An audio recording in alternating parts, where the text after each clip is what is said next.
Welcome to Writer Syndrome, podcast about writing from start to finish. This episode's topic, story versus plot. I'm Russ and joining me as always is Tim Letney. Tim, how are you? And my curveball question, because I always start with one. In your your college days of studying literary arts. Sure. Yep, that's accurate. Did you ever read Poetics, or Aristotle's Poetics? No, I didn't. Really? I didn't. No. Okay. So my wife, I'm sure, did, because she was into the classics, right? Yeah. But no, I did not read Poetics. Is that where his story structure thing comes in? Yeah. I hear Aristotle was like really influenced by Dan Harmon's story circle. He was. Yes. Yeah, that's the one. Yeah. Yeah. Actually, for Aristotle, it's plot. It's his plot pyramid, right? Yeah. Well, he doesn't have a pyramid. He basically just was like, here are some of the basics of structure for poetry and storytelling. And he was beginning, middle, end guy. So he basically was the act 1, 2, 3, if you want to call it that then, right? Right. I know who you're thinking of. Freytag. Yes, you're thinking of that. Did I pronounce that right? Yeah, Freytag. Gustav Freytag. He was the German novelist, right, that expanded on it. You're probably reading the same article I am on Masterclass, aren't you? That is the one that I read this morning.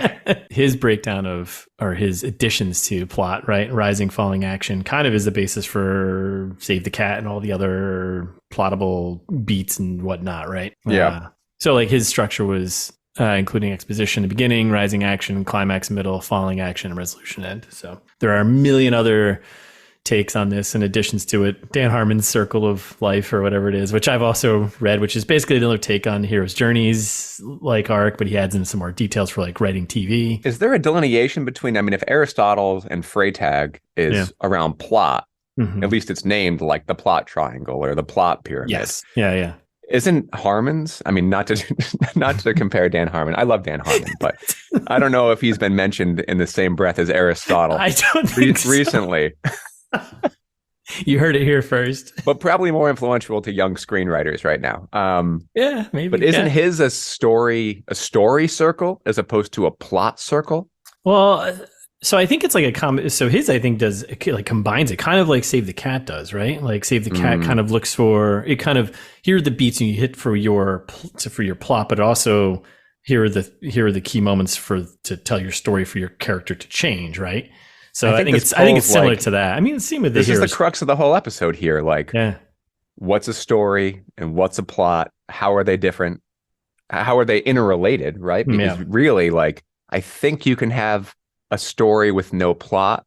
It wouldn't be good, but you can't have a plot without a story. Plot is the external things that are happening, right? That's your what if situation, where a story is focused more on your character's arc and what their changes while they're interacting with that plot. Keep it as simple as possible, right? The plot would be the terrorists taking over Nakatomi Plaza, right? But the story is the cop, making up with his estranged wife. Story's the people. Yep. And the plot is the events, the why the people are doing it and the how they're feeling about it. Yeah, the coincidence that is happening to allow people to change throughout those moments, right? So, story is the umbrella. Plot falls underneath it. It's one aspect of story. Yeah, I think they work in kind of together, kind of in parallel. I'll put it in terms I can understand. Yeah. The story is the cemetery. Okay.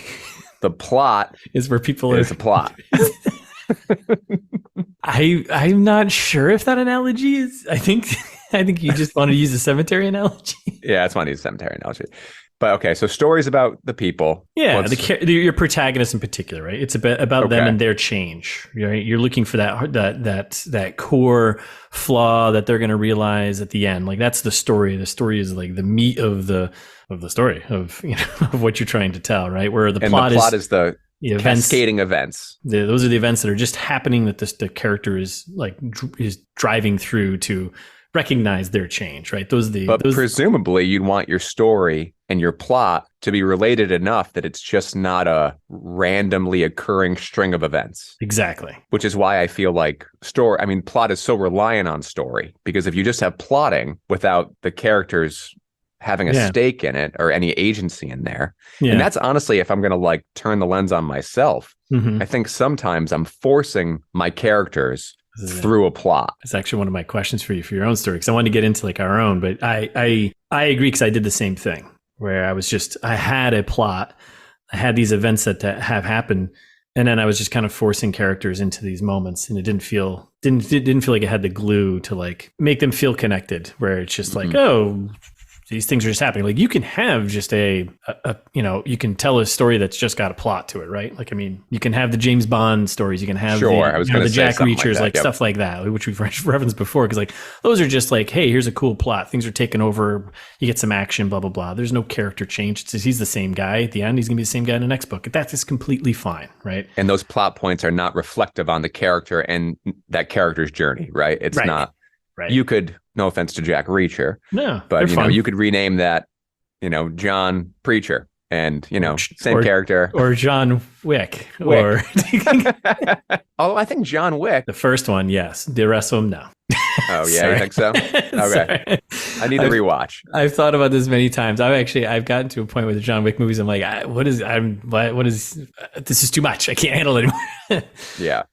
So you'd say too much plotting where it's not connected enough to that main character's story. Yeah. Where something like The Matrix, all 4 of them, for better and worse, they're all related to those characters. Like you can't supplant new characters into that journey, whether you like where they go or not. It's a character arc and a character journey that is not transferable to another B character easily. Yeah, agreed. Yeah. Yep. Okay. Yeah, exactly. So we got that out of the way, huh? So we know. Did we solve it? I think we did. I think that's it. Let's wrap it up. 10-minute episode. What are you watching? What are you reading? But so yeah, I mean, I don't know. That's the basics from what I understand from the separations from the plot and the story. So there's an article we'll include in the episode notes here. It's from janefriedman.com, a guest post from Heather Davis. And she gets into story versus plot. And this is actually kind of what kicked off this topic, was I had read this and I was like, oh, this is kind of interesting to think about and things I've thought about in my own story.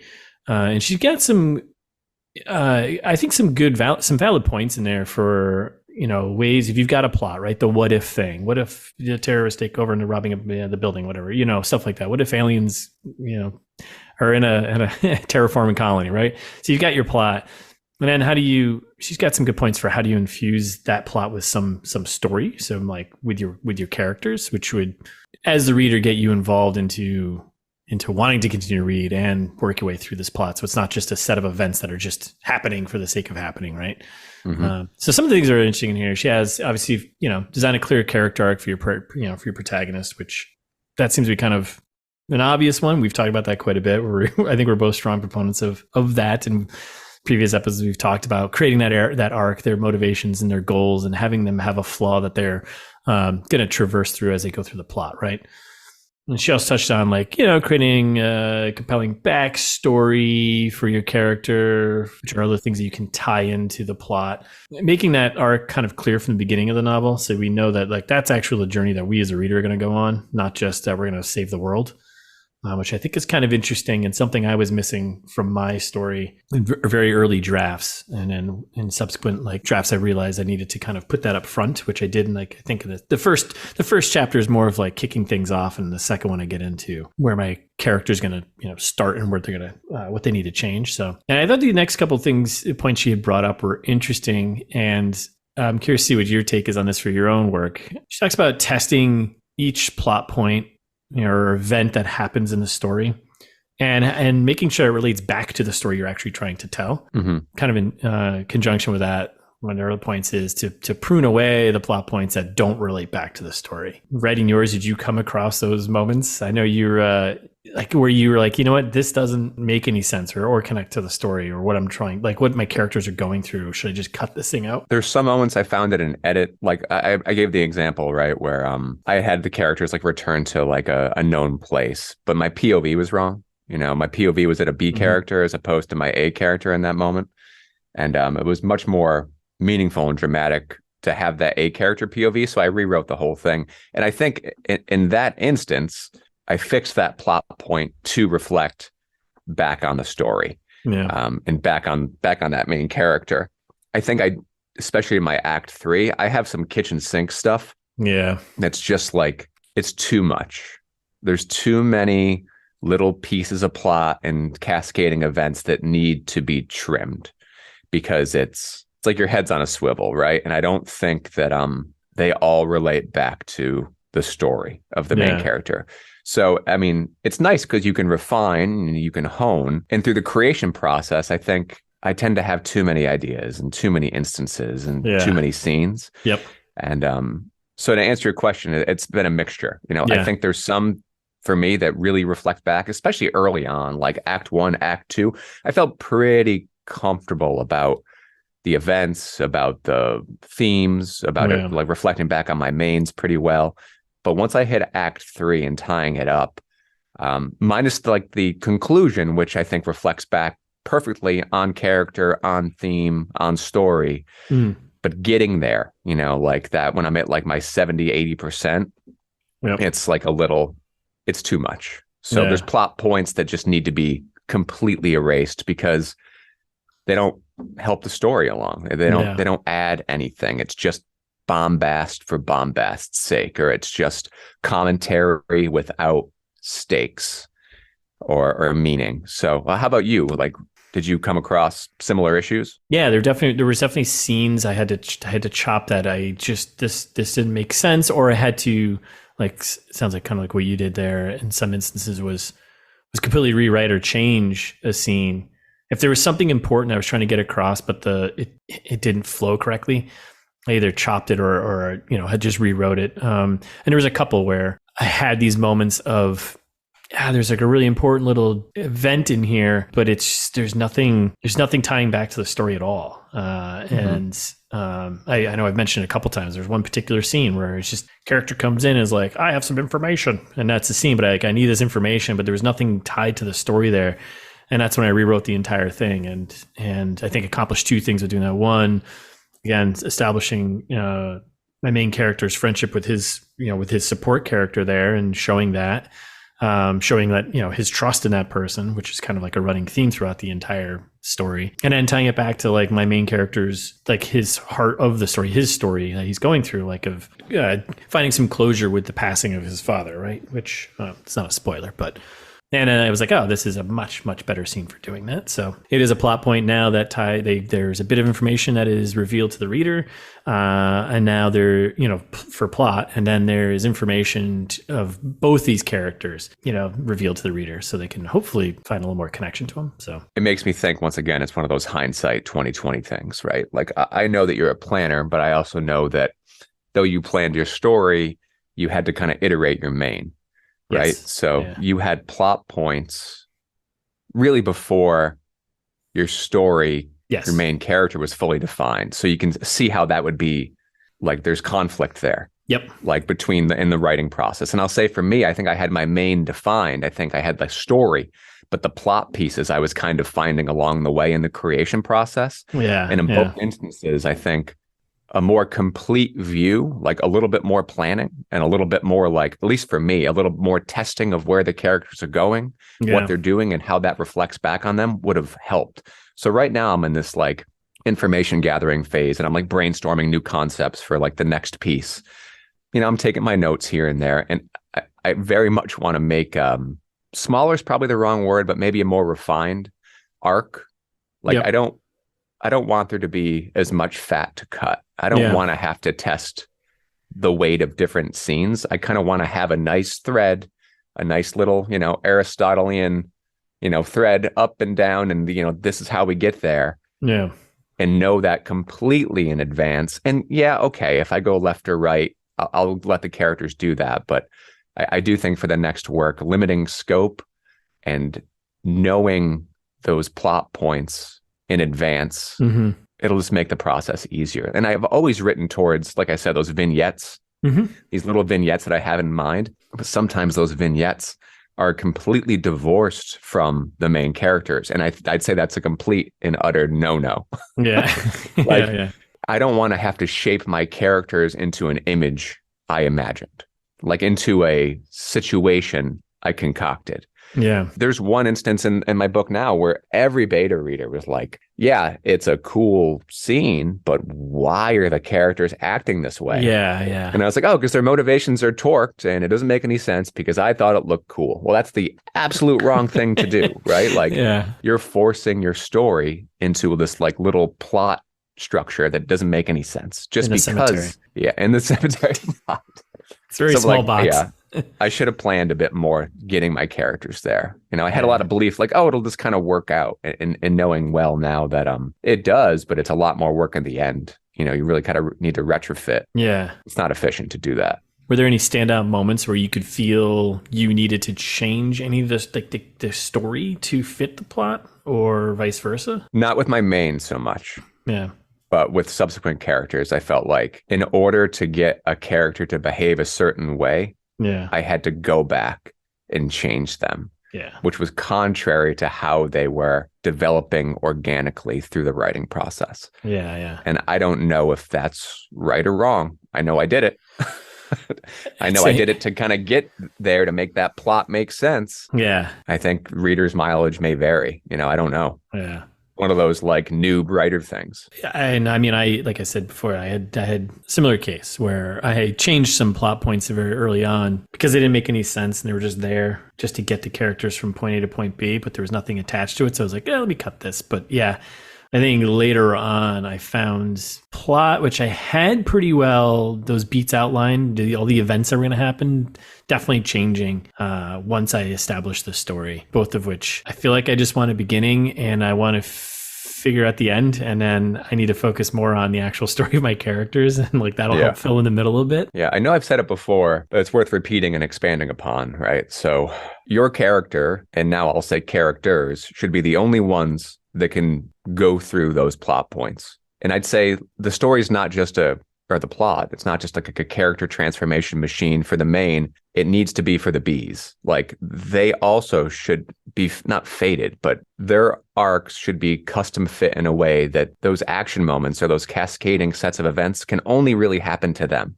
I think it's more effective that way. There's more of a payoff for the reader. When somebody gets like, say, like there's an antagonist and they get their comeuppance, or there's like a very cocky character or something, and that fault ends up with some payoff for the reader. But I focus so much on the main, but it's, I'd say, almost equally as important for the bees. Like you need to make sure that it makes sense, like what's happening. And like I said, that's one of the issues I came across, is that I had a lot of focus on my mains and I did not put that same importance on the bees. But their choices affect the main, right? So if that feels forced, it's going to bubble up to the main story. That's a great point. And I'm now thinking back through my own experience of that, where I had, 4 characters here. I've got my main, and I've got, his support, who he doesn't really change so much. He doesn't need to, and that's okay, and it's set up that way. And then the other 2, they are important to my main character and the events of the plot and how they're going to unfold. And I needed them to have their own little arc because kind of took on their own life in subsequent drafts, which is fine. I think it was great. But making sure that they had it didn't have to be some massive event, but showing even a subtle change in those characters, whether it be just all of a sudden, in my case, one character trusting another, or, taking a risk on another character to help them with something. So I think towards the end, I kind of accomplished that. No spoilers, because I didn't say the characters' names, but you still got to read for the journey. Do you feel there's any overpowering of like the plot versus story? And do you think overall, is that a good or a bad thing? I feel like my story, AKA like my characters loom larger than the plot. Yeah. Which is not great. You don't think but that's I mean, great? In the same well, it's not good if it's, they need to be related, but I don't want it to feel faded or like, so, how like, I absolutely love Edgar Wright and I love his movies, but in a way, the scale of his movies and his characters are so refined and like perfect. It's like a perfect bow. Like his plot reflects directly back on the story. Like it's almost a 1-to-1. Which is really nice and beautiful, but it's also very kind of simple and it's almost like an allegory or something. It's like a very clear message. You kind of know what's going to happen to the characters. I like the messiness of novels sometimes, where like there's some unpredictability to it. Yeah. And like a little more nuance. So it's not like this solid thread from one end to the other. But I'll say that, and this is my own critique of my own work. My story, aka like my characters, are stronger than the plot they're going through. And that feels like it. I mean, I need to strengthen the plot, I think, is what I need to do. Yeah, obviously you don't want them completely overshadowing the plot, because then what do you have, right? No one cares about what they're going through then, right? I guess is that right. But I think like your characters, like, I don't know, I'd read a couple drafts ago, like at least your main and Buttons and Seven there. I think they're interesting characters, and I'm like want to see I want to read what's next, like what they're going to go through. But I think there's a disconnect for me, right? Because the characters I think are strong, but sometimes the choices they're making in service of the plot are weak. Because you don't have a strong enough plot. Do you think that's what it is? I don't think there's like a disconnect thematically. I just think that, or maybe it's just I really like my characters and I've thrown them into a creature feature. Yeah. And I'm like, you deserve more than a creature feature. I mean, I have failed you. I am sorry. I have failed you. You deserve the great American novel. You should be training horses in the hills of Mexico as opposed to fighting on a boat creatures in Boston in 1970. Yeah. Should be looking off into the distance in a boat and off of the coast of Maine. Oh yeah, I should have thinking about Virginia Woolf's. Yeah, you should be in The Lighthouse by Virginia Woolf. You shouldn't be, in this 1970s creature feature. Yeah, I don't know. We'll see how it goes. Well, I think that looking back, that's probably a good thing for us to chat about, like the things that we learned from our first two, and now what are we doing differently to approach like our second stories? Like I told you, I started working on I've been poking at it over the last 6 months, 8 months or whatever, but I opened it back up yesterday and started reading through all of my kind of first passes at like character profiles and just the story from their point of view. And I had kind of a light bulb moment the other day thinking about my antagonists, because I was like, I need to put more effort into them. I need them to have a little more life. I want to put as much effort, when we talked about this, put in as much effort as you put into your protagonists into your antagonists, and I it's just thinking about the same things I think about as the protagonist. Like, what are they going through? Like, what is their motivation? Why are they doing this thing? And is what they're doing bad? And why do they think it's the right thing to do? And kind of going through those questions is like, oh, okay, this opened things up. And now I've got this rough outline of a plot already. I know how it's going to end. I feel great about that. I feel, the middle's going to be a little interesting. But then I was like, all right, well then how does this character how does my antagonist tie to this plot that, he is basically driving, because he is the villain in a way. He's causing these things to happen, which is then, kind of forcing the protagonist's hand to take some action. And then go through their story and their arc. And it's been such a better process, and I feel so much better about starting this versus the first book, where I was like, I've got this plot and it's okay, but I have no story. And then trying to retrofit that is, I don't want to do that again, Tim. I don't want to do that. Yeah, I feel the same way. Like my current piece is like, the scale's large and there's a ton of characters. Yeah. And it's so enticing for the next piece. Like I really want to write, it's a smaller scale. Yeah. A more simplified story that reflects back on the characters. And I want it to be, and maybe that's just coming at the end of this other process that I just want to simplify things. But I also feel like the story itself is more intimate. Yeah. Like there's a lot of bombast and ridiculous in my current story. This one, I wanted to be like the new one. I wanted to be a little more personal and a little more, I don't know, refined. And I think it's okay that the last one is kind of big and sprawling, because the story itself and the scale is big and sprawling. Yeah. But geez, it's like, it's a bunch of work editing something on that scale. I jumped into, I don't know how many characters. I have tons of characters. I've got tons of locations. I've got like gestation periods and logic, and it's a big scale. It's like it's a lot. There's a lot of world building going on in my current piece, which I think something a little more. I said it before. Something that's like a little more refined and smaller scale is just so enticing right now. And then going in with like literally just doing a little plot pyramid of those moments. Yeah. And then as opposed to writing around cool looking vignettes, writing to those plot moments. Yep. Because my vignettes are not always plot moments. Sometimes they're just cool things happening that aren't necessarily reflective on the characters, right? It's just like, oh, what a crazy scene that would be. But it's divorced from the plot moments that are driving the story and the character change forward. So to do that is very enticing right now. And I know me, I'm going to blow it up. It's going to be crazy anyway. Yeah, I'm just realizing, why did we both did this? We did kind of the same thing where we picked off like these pretty big and like kind of aggressive like plots. Like you've got a pretty big one. We wrote what we wanted to see. Yeah, I think we both came from this kind of filmic desire, like this budget-free thing, and like I mean, my book couldn't be adapted into a movie. It's too bad. Like Lord of the Rings could. Yours could. Well, not for the budget that they would give this, which would be like, $1 to $5 million. Here's a chicken parm. Yeah. Yeah, I don't, because I wanted to see something on this scale because I'd never seen it. So I was like, okay, well, that's something I'd love to see. Yeah, because I did the same thing. I mean, mine is pretty big. I mean, there's globetrotting and multiple characters. There's, espionage. There's a lot of ins and outs and logic and, for just keeping track of where people are and what they're doing and stuff like that. I mean, maybe to the reader, you'd be like, oh, this isn't a big deal. But piecing it together, it felt like a heavyweight. I wonder if it comes from like, maybe that's once again, like first timer insecurities coming out. Like this is what a book is. It's big and it's sprawling and multi-characters. And maybe I can't say that's really where I came with it. Now, I don't know if that's so true because I really like my impetus. I mean, I've had a million of them, but one of them to make the scale that I have put this at is because creature features, at least contemporary, like zombie picks for me. Yeah. They always allude to the scale that I get to, but they never get there. And I always feel like on film, it's because of budgetary limitations. Yeah. Or on TV, it's budgetary limitations.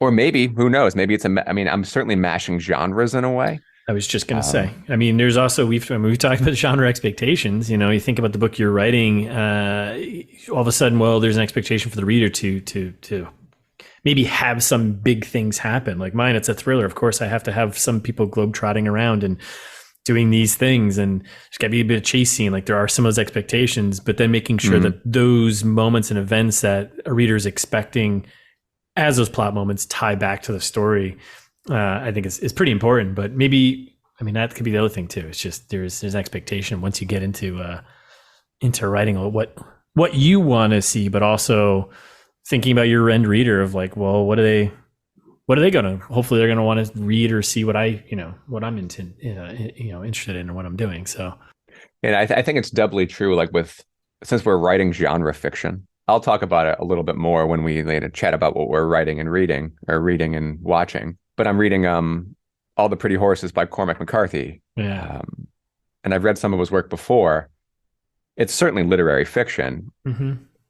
But you can see what he's delivering on his genre expectations of romanticizing landscapes and, describing horses and what like boyhood and what it means to be a man and also have insecurities. Like he's writing to that, but his story is very simple. Yeah. It's almost like Stand By Me. It's like some boys go on a horse ride to Mexico. Yeah. And things are happening along the way. There's your plot. And there's your plot, Yeah. But there's no bombast, It's like he's delivering on expectations of his readers because they want what he's selling, which is, language and, descriptions of landscapes and like dry humor. And I'd say those characters too. I mean, they're pretty interesting characters he comes up with, and they're amazing. And he gets away it's just masterful storytelling because it's very lean. Yes. The dialogue is very lean. Yeah. And yet there's so much subtext and nuance. There's so much for the reader to fill in that isn't spoon-fed to them. Yep. It's super inspiring. And I've read Cormac McCarthy before, but nothing that's been this romantic. Mm-hmm. I've read Blood Meridian and, No Country for Old Men and The Road and those are kind of violence-driven narratives. Yep. And you certainly get what you're paying for out of those books.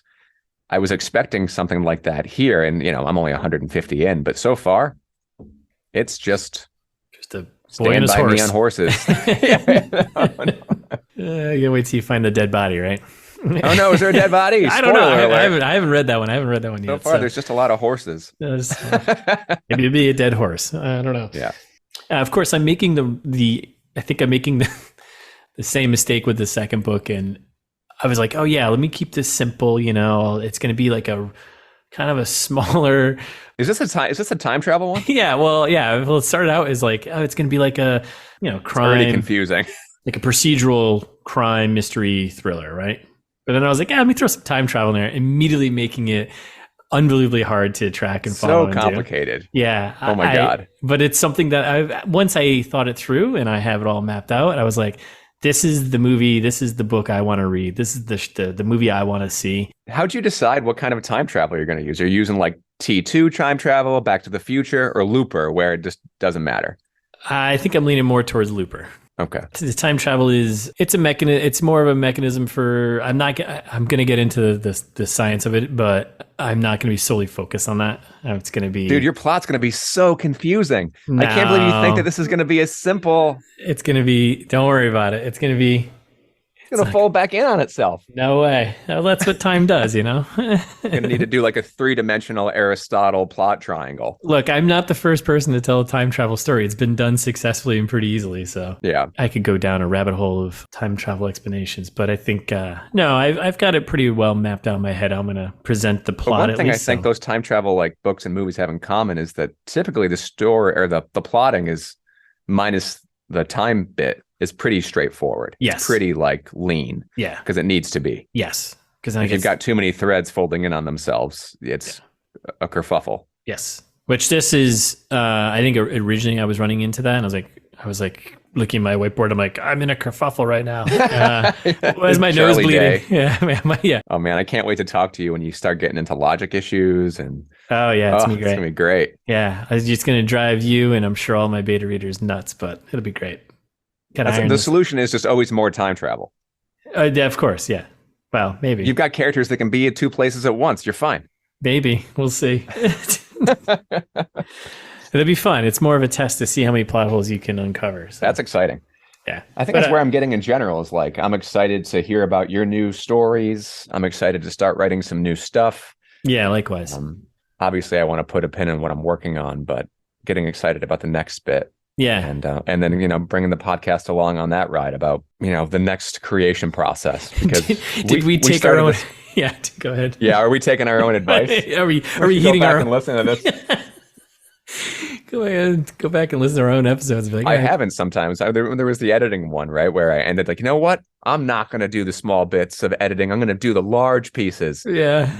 Went right through and did all those nice little dopamine hits of comma fixes and misspellings. I did the same thing in the proofread. I was like, accept. I was like, I still have things I have to fix. Yeah, I don't know. So what are you reading, watching anything? Like I said, I'm reading I'm reading such an interesting combo of books right now. So I'm about halfway through All the Pretty Horses, which I said is just amazing, awesome. And I'm also about halfway through Interview with a Vampire by Anne Rice. Yeah. And I can say one thing is that both authors are writing about what they love in the moment. Mm-hmm. I don't love what Anne Rice loves. Well, here's the other thing. I don't love what Cormac McCarthy loves, but the way he writes makes me care about it.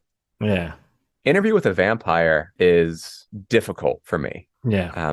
I think it ticks a lot of boxes. Like I'm very much into like Victorian literature and Victorian horror. Like I love that era. And even though her book came out in the late 70s, it feels, a lot like it's following those genre expectations of like Frankenstein and Dracula, where it's, storytelling via a mechanism. And this, it's like a recording, somebody's interviewing a vampire, whereas like in Dracula, it's a bunch of letters that Jonathan Harker is sending. I think in Frankenstein, it's a diary. Yep. So that's okay. And I can kind of forgive how much telling there is and not showing because it is somebody's being interviewed. Yeah. That's what I'm reading right now. I'm about halfway done with both of them. How about you? What are you reading? What are you watching?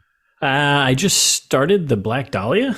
James L. Oh, cool. Yeah. Someone had passed that along to me. He was like, check that out. I'm only like a couple chapters in. So I'm interested. How come that struck your eye? That's kind of based on true story, right? But is it a crime procedural? Kind of ish, yeah. I mean, it's also, I think, what L.A. Noire was kind of inspired by, or one of the many books and stuff like L.A. Noire was inspired by. So that's kind of what got me into it. But no, just a friend of ours had mentioned like, oh, you should check it out. It's it's a good book, and they mentioned L.A. Noire. So I was like, oh, I knew that. So it's like, yeah, sure, I'll grab it and read it. So that was the only impetus. There was no other reason. I like that time period and like the noir detective stuff. So I thought that'd be kind of fun. But yeah, the opening couple chapters, it's just really setting stage. I'm only like 2 or 3 chapters in, so don't have much to say about it yet. But and then watching wise, finished The Last of Us, which I thought was I'm very satisfied as a fan of the game. What the show did, pretty happy there. Yeah, I was slightly disappointed. I don't want to get into spoilers. But were you disappointed in the game too? No, well, I was disappointed, and it's no fault of like Neil Druckmann or like Craig, was it Manzin? Yeah, amazing. I think they did a fine job adapting the material, probably as good as you could possibly do. Yeah. My argument is that there's still some things that games can make me feel. Oh yeah. That shows and movies cannot. And I think there's a big difference between inhabiting the character and choosing to do certain actions than watching that character perform them. It's much easier to identify with a character when you're controlling their movement. Yep. And in a way, almost being forced to do certain things. Yeah. So it felt more, the game feels faded and tragic in a way, whereas the TV show didn't to me. In fact, it felt removed, and even some of the decisions they made to like remove sound in that finale and kind of lean heavier on orchestration. And I think they're trying to like get to the emotion, they maybe, but I think for me, it would have been more effective had we, heard the sounds. Interesting. I actually liked that they did that, because I don't think they wanted, it is a weird, I mean, just be a little bit, a little bit. I think they were trying to downplay that, but it's kind of hard because that is the whole point of that whole sequence, which kind of getting into a little bit of spoilers if you haven't watched it. That and moment, also they can't make that character so amazingly unlikable. I guess it's kind of tough. Yeah, it's tough. I still think I agree. Like I think with I like what they did with it. I'm happy with it. Yes, there is a different feeling that when you're playing the game and you're getting to the end of the game, and that scene and sequence in particular when you're coming to the hospital, blah blah blah. It definitely takes a toll on you because it's a long sequence and it is just brutal. And I think there was the point to that, like you said, like it kind of runs you through the ringer. So when you get to the end, there's a little more of an emotional pull, but then you get to the end, you're like, what decision have I made? And I've been kind of forced to go through, like I didn't really have a choice. So I think, there's a little bit more of a pull on you as the player, which games obviously can definitely do that shows, can't do. But I think this is why I wouldn't succeed in the job that they have there, because my decision, as opposed to remove and to not glorify, as I would have gone for like a first person POV with moments of reflection in the mirror. No. I know that's why nobody would have liked it, but I mean, no, then it would have been like, then it really truly would have felt like a video game.